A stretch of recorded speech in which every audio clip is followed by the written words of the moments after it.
Hey folks, I'm Chris and I'm your Commander Mechanic. Just a reminder to check the links in my profile below where you can find me on socials, as well as links to my affiliates where you can pick up any of the cards mentioned in today's video. I recently received a request from viewer Roberto P, who submits his Feather the Redeemed deck. Roberto writes, "This is a spicy Feather Storm list that follows standard lines, but includes a hot late game punch from Dragonstorm.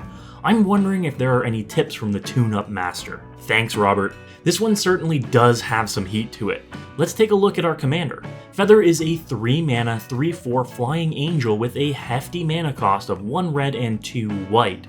The color requirements are what's hefty here. Feather also reads, whenever you cast an instant or sorcery spell that targets a creature you control, exile that card instead of putting it into your graveyard as it resolves.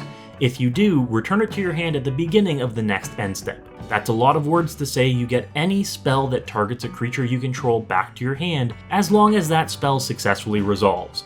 It means you can reuse buffs and cantrips over and over to dig into your library and have turns where you're casting 4, 5, or 6 spells each time. It also means you can essentially make Feather unkillable if you keep mana up. Shelter or Sheltering Light can give a creature indestructible or protection from a color while getting you card advantage every time. It turns these targeted spells into reusable gotchas like Unbreakable Formation, for one creature at a time. Targeted spells that cantrip, meaning replacing themselves by drawing a card, are standard fare in any Feather deck. Crimson Wisps, Fists of Flame, and Psychotic Fury are all great examples. Being able to cast them over and over makes for a great card advantage engine in red and white, a color combo that traditionally struggles for raw card drawing power. This can also mean you've got the potential to be as offensive with these spells as defensive, casting them on your opponent's turn just to draw a card, or casting them on your turn to enable you to swing for big numbers.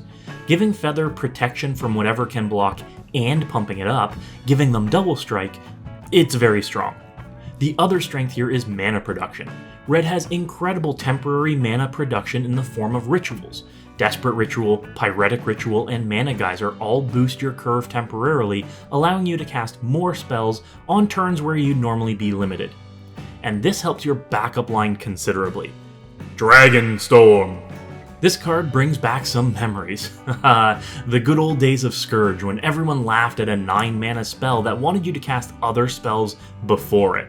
But that was way before Commander. Now, Dragonstorm can be legit, and I'm glad it's in this shell. Here, we can fire off a few rituals or sacrifice some treasures made by a Dockside Extortionist or Smothering Tithe to cast a few cantrips targeting our creatures, then cast a Dragonstorm while losing no card advantage.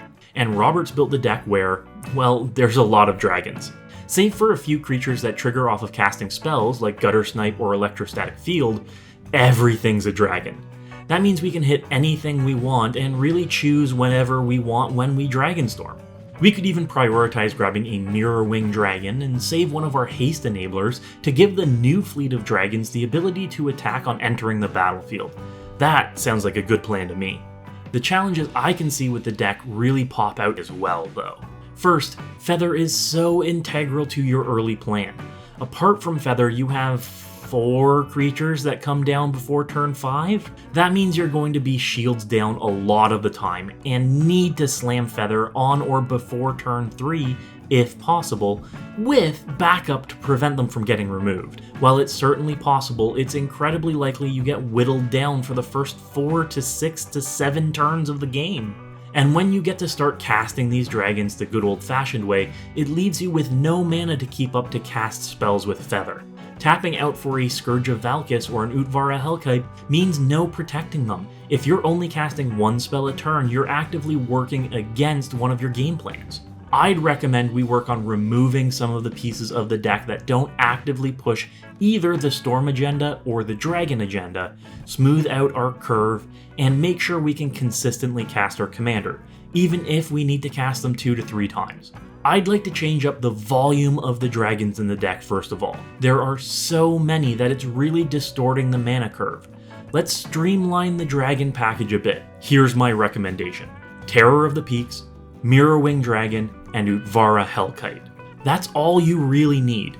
This way you can get a storm count of 3 on Dragonstorm and can deal 28 damage before going to combat. If we get a storm count of 4, we can add in Scourge of Valkis too, in order to get an additional 41 or so non-combat damage. How do we achieve this though? So let's say we're able to build up our storm count and cast Dragonstorm on a storm count of 4. We ensure Terror of the Peaks enters first. He starts throwing around damage when our other creatures enter, so we'll want him to resolve first. Second, we have Scourge of Valkis enter. This lets the Terror throw 4 damage, and the Scourge throw an additional 2. Then we have the Mirror Wing enter. Terror throws another 4, and the Scourge throws another 3. Then we have Utvara Hellkite enter. This has Terror throw 6, and the Scourge throw another 4. Then what we want to do is cast a Haste Enabler on Mirror Wing Dragon. Mirror Wing copies our spell for each creature we control like Zada Hedron Grinder does.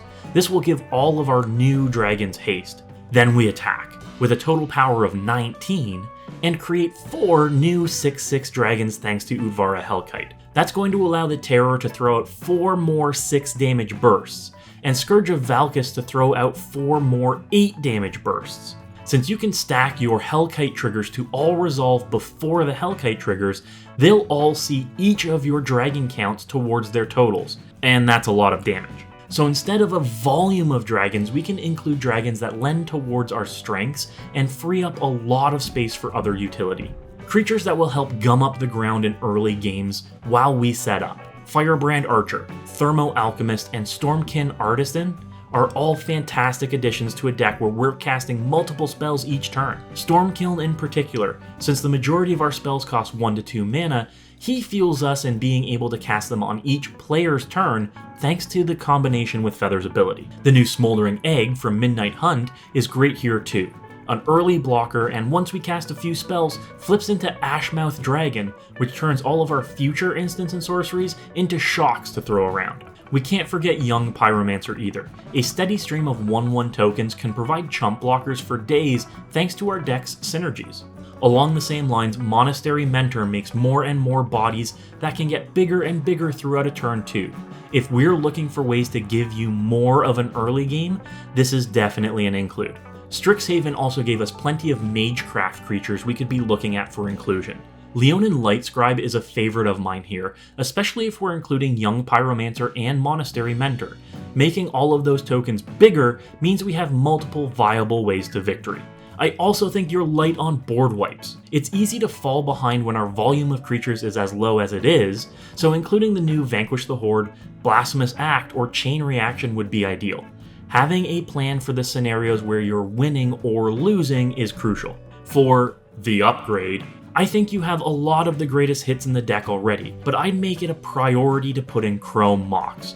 Feather's hefty color requirements mean sometimes you just won't get them naturally, even if your land base affords you every opportunity to. Chrome Mox helps you smooth that and gets you ahead of your curve. While normally I'm hesitant to recommend the medallions, Pearl and Ruby in this case, in any multicolored deck, I think they both do a lot of work here. In a Storm deck or Spellslinger deck, which this is, being able to discount 2 spells each by 1 mana pays for itself right away, and is just bonus mana after that. If we're shooting for the Dragonstorm line to winning, then these are big savings in mana on turns we're casting multiple spells. You can find my full tuned list in the description. We now have a viable non-feather early game that can carry us into a later game and set us up for a much more efficient Dragonstorm package. Overall, I think the deck looks very fun and has a few really interesting ways to win. I'd be interested in playing this one, and Robert, please let us know what your final deck list looks like. For everyone else, let us know what you would add to the deck in the comments below. Thanks for watching, folks, and as always, good luck and have fun. As always, a huge thanks to our patrons. We could not do this without you. A special shout out to our Lodestone Golems: Ben Frayne, Sterling Langford, Will Briggs, Ben Davis, David Norrie, Corey Whitaker, Snipes, Cameron Scott, and John McManus. And our Metalwork Colossi: Charles Owen, Matthew Chandler, Pulsating Kiwi, Wyatt M, Timothy Conan, Matt Oakes, Stephen Dunn, Jeremiah Lewis, Wellsford Ranger, and Joshua Jackson. Thank you, everyone. You are all awesome.